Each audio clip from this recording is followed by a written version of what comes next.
imposter syndrome is real, but I would recommend stop comparing yourself with someone else. Start comparing yourself with yourself. At least for my understanding of India, it's like the better ranking you had is like the better job opportunities you had. Where in America is not uncommon for somebody like me with a 2.9 GPA to get a job making 2 times more than someone with a 3.5 GPA, because I was able to communicate or maybe have better soft skills or networking skills. So a lot of people do have good technical knowledge, but then if you can't put it in right words, it might not reach the right audience, right?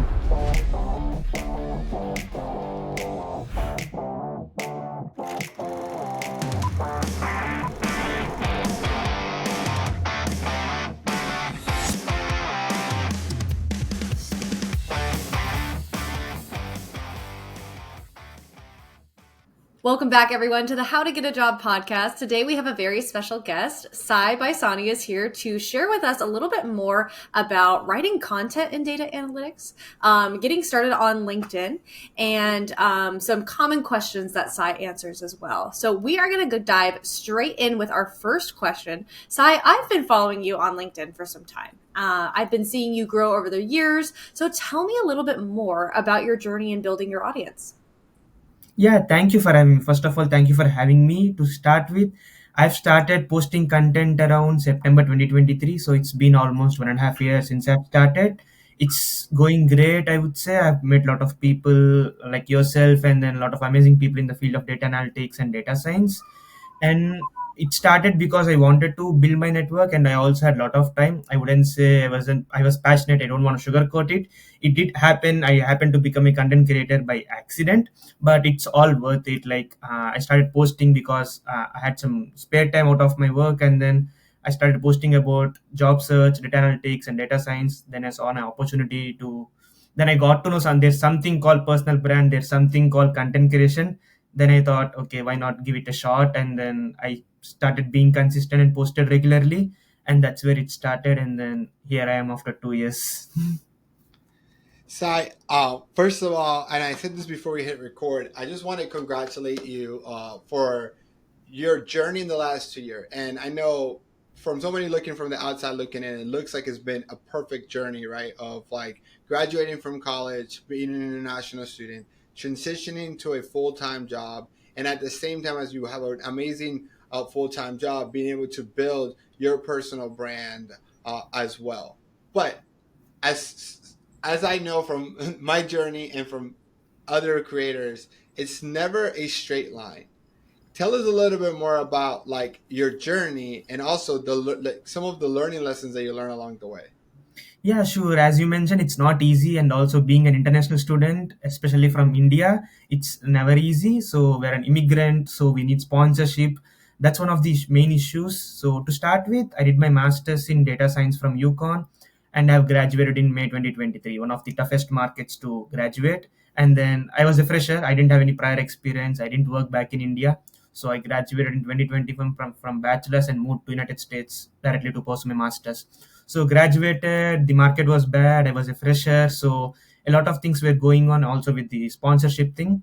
So I think I applied to over 1,300 roles, and then I did get few interviews, around 10 to 15, I would say, and then I converted my current role, which is lead data analyst at Blue Cross Blue Shield of South Carolina. The journey wasn't easy, but it's worth it. A few learnings that I have uh, taken away from during my job search is it's not just about what you know, but who you know and who knows you matter a lot. So your network matters. It doesn't matter if you can build a chat GPT from scratch, but people need to know that you do have the knowledge of building a chat GPT from scratch. So network matters. And be same with the resume. It's not just about what you have done, but also impact of what you have done. So a business impact, adding those metrics on your resume is something that really helped me.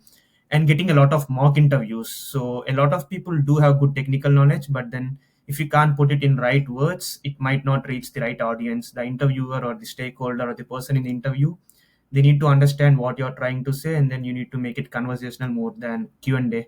So I think mock interviews, networking, having a good resume are some things that I wish I had started doing earlier when I started my masters, but I think I've started doing those at the end of my masters, which is in last semester. So a great learning would be for an international student who's starting out there, start early. Don't wait for your last semester to build your network or build your portfolio or build your resume. Start from the day you have reached the United States or any country that you're going ahead with. I think what your insights obviously sound like very common sense now looking back at it. Uh, but in my experience with working with international students for so long, is that technically speaking, you guys have an amazing background work ethic, but the visibility part is so important. And um, I would love your perspective because in Asia, similar to Latin America, we have a very we culture. And so we're very put our head down, let's work. We did this as a community. But in America, when you interview, employers and managers want to know about what you did. What did you contribute? So it's transitioning from the we did this to I did this, right? And also the amount of networking and visibility because at least for my understanding of India, it's like the better ranking you had is like the better job opportunities you had. Where in America, it is not uncommon for somebody like me with a 2.9 GPA to get a job making two times more than someone with a 3.5 GPA because I was able to communicate or maybe have better soft skills or networking skills. So, would love to learn from your perspective what advice do you have for international students or first generation students on the importance of networking or how to start networking or how to start building that presence and not be shy and kind of say like I know like it's scary but why should they should do it. Exactly. I can so relate to it coming from India. When I was in India, I mean I didn't know anyone except my friends. But when I came to United States, it wasn't enough. So I had to come out of my comfort zone to meet new people. A few things that I would recommend doing for international students is use your alumni network. That's your first best shot. Connect with your alumni, learn from their journeys, what has helped them the most, what didn't help them the most, ask about success and also failures. That's your first connections and first network that you can build. And your universities will be conducting a lot of career fairs. So attend those career fairs and do not ignore your emails from universities. They do have a lot of networking events happening. They do bring speakers from different companies, different industries, and then connect with those industry experts and then drop them an email, get a one-on-one call with them. And your universities do also have career coaching facilities. Make sure to utilize them. Get your resume reviewed, get your LinkedIn optimized, get some inputs on job search. The next thing would be attending conferences. There are a lot of conferences happening in United States or any other country on job search. Like say if you take Anita conference in that happens every year in United States, and there are multiple conferences. Or a simple Google search would tell you what are different events happening in and around your city, be it New York or San Francisco. Or if you're not in a good hotspot, maybe you need to travel, but it's worth it. It's not just about your time, but it's for your future. So I attend a lot of conferences. And last but not least, the thing that really helped me is attending a lot of competitions and hackathons. I've participated in at least 7 to 8 hackathons and competitions. I haven't won in all of them, but I did win few of them. But it was mostly about networking rather than winning at that moment, because you need to know people. Because I've gotten a lot of interviews from those attending those events, so I'm still in touch with few of the judges uh, that I have participated. So you get to meet a lot of people. Startups will be attending those hackathons because they need to know who's going to perform well, who's going to perform under pressure. So that's what startups care about. There will be a lot of hiring managers attending and then recruiters attending these big competitions and hackathons. And you get to work under pressure and you get to build your portfolio. So that's what matters. And something else that I would add is when you do attend these conferences, competitions, hackathons, or a conference or a career fair, make sure to post about it on your socials, be it LinkedIn or Instagram. Your first post is going to be scarier, but once you hit that post button, it's going to be very easy from there. So just get started. It's scarier, but it's worth it. Like with time, maybe in 2 to 3 weeks or within a month or two, you will know what works and what doesn't work, and then it's really worth it. Just share your knowledge. You don't have to become a content creator overnight, but just make sure that people know what you know. Like as I mentioned, it doesn't matter if you can build a chat GPT from scratch, but people need to know that you can build. That's what matters, at least in United States. Your visibility matters. So make sure to put yourself out there, post your projects, post your learning, certification. attended a conference, post about your learnings, met someone, post about it. So just hit that post button once or twice, and then you'll get used to it, and then the ROI is more than what you expect. Amazing. Now, when it comes to posting, I know that a lot of people are really nervous to post those first and second posts. What do you tell them when they come to you and they're like, "I don't think I can do it. I'm too nervous." How do Yeah, you help them? I have been there. So the first part is gonna be scary. What I recommend, I mean, if it was 20 early 2000s, it might be a different game. Right now, you have AI to help you. So I'm not gonna say use AI to write your content, but put your thoughts out there, like what you wanna post about. Let AI help you. It's no one there. It's not gonna judge you. You're not gonna be embarrassed because even if you get embarrassed, no one's gonna know except you.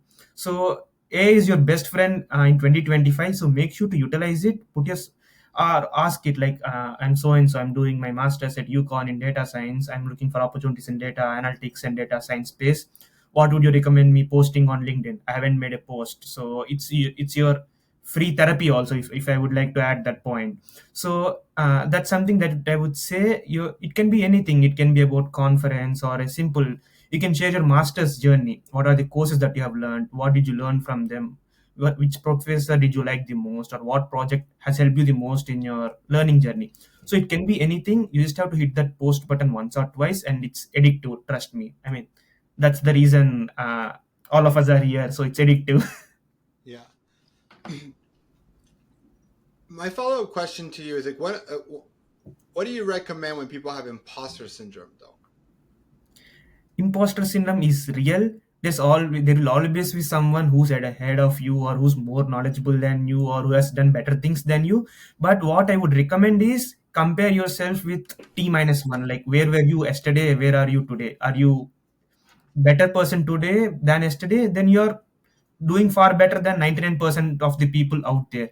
So compare yourself with your yesterday's or day before yesterday's, rather than comparing yourself with someone who's 10 years ahead of you, because they were born earlier. There's nothing that you could do, but you could compare with yourself and then see, okay, yesterday I was at 95% in the certification, I'm at 96% right now. So you are doing a lot better than yesterday. That's what I would recommend. But it's real, and it takes time to absorb that imposter syndrome is real. But I would recommend, stop comparing yourself with someone else, start comparing yourself with yourself. That's It's perfect. so, and I was like looking at your content too, right? And I love the fact that a lot of the perspective is not coming from I know the answers to everything or like a guru model, but more of just like coming from like the older brother, best friend of like Google is hiring, or you're just sharing your perspective, or which is fantastic because it resonates so well. Because you can have a lot of haters online that could be like, well, Sai, like you've only been in the United States for a couple of years. You've graduated 2 years ago. Like, what do you know about data science or getting people jobs? And I'm like, I can see why people will hate on that, but I agree with you. And it's like you're not telling how to get a CEO job. You're telling somebody how to get their first job out of college. You're telling them how to get a job, their first job in data. You're telling somebody how to get a job in the United States because of the cultural differences, or you're sharing your journey, right? You're documenting versus telling them like this is the only way to do things. And so I just wanted to give you some props and shout out. Thank you for that. Yeah, and I agree on the people getting hated comments. I mean, I would say it's a byproduct. There'll be always 10 people who will hate you, but there'll be 10,000 people who like you. So that's what I would care about, rather than 10 people hating me. Yeah. Absolutely. Speaking of your audience, what are some of the common questions you get from your audience? I'm sure you get lots of DMs and comments asking you things. What comes up often, and what do you usually say? Most common questions that I see is, how do I break into data analytics or data science? How do I get more recruiter calls? How do I crack the interviews? How to apply for jobs or where to find jobs? How to stand out during the interviews? The main thing that I would mention is to, if it's regarding job search, I would ask them to build their network, start with alumni, as I mentioned before, cut it down from alumni, like they are your best shot. The percentage of getting your request accepted or getting your time is way higher if it's your alumni. You have a common point to connect with. So connect with your alumni, ask how was their job search, or how was their transition from sector A to sector B, or role A to role B. That's what I would say. But if it's breaking into data analytics or data science, I would recommend them doing a good certification first, and then don't stop there. Build your projects, build your portfolio, and then post it out there. So these are the common things I would say. And coming to cracking the interviews, it's all about mock interviews. You can know everything in the world, but then if you can't structure it in the right way that what interviewer expects you from you, it might be difficult to crack the role. And obviously there are uncontrollable factors, like there might be someone else who's knowledgeable than you, or someone else who's experienced than you, or someone internal might have gotten promoted to that role. So there are a lot of uncontrollable factors that are not in our hands, but things that are in our hands are giving 101%, getting a mock interviews, adding business impact, or using a framework like star or r star while answering. So these are the things that are in our control that I would recommend everyone to follow. So, and don't start late. So I see a lot of international students, they'll be graduating right now. We are in graduation period, May of 2025. So they start job searching right now when they're graduating. That's the biggest mistake that you can do to yourself. So start at least a semester before you graduate. Your resume needs to be ready before a semester. Your portfolio needs to be ready. Your LinkedIn needs to be optimized. You should have built a network by the time you had only one semester left. That's the biggest mistake I have made. I started building my network when I was desperate for job. But the best time to network is when you're not desperate, because you're not expecting anything from anyone. So even someone doesn't reply, you don't have to worry because you're not desperate. But when you are, you want someone to reply fast. You want someone to refer tomorrow if you text them, which is not going to happen. So the best time to network is when you're not desperate, and that is not your last semester or when you're about to graduate tomorrow. Mhm. That Yeah. that's incredible, man. Sai, again, I love your optimism and even that practical advice. I do think that looking for a job as college students becomes very reactive when the key is being proactive. If you are proactive, you can get away with getting jobs without having all that experience. And so just that perspective alone, like it's a game changer for college students. Exactly. Yeah. So, Sai, you mentioned that you have a Substack newsletter. Can you tell us a little bit more about that?